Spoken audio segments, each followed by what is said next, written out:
Hello, thanks for watching. This week I am cutting up some wood.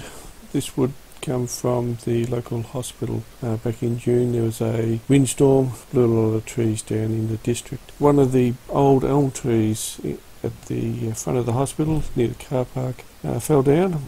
Someone cut it up and left a lot of the wood there, so I was lucky enough to collect some of this wood. Been sitting in the shed for quite some time, so I decided to cut it up. The day was pretty cold, so I decided to cut it up in the shed where I had the fire going.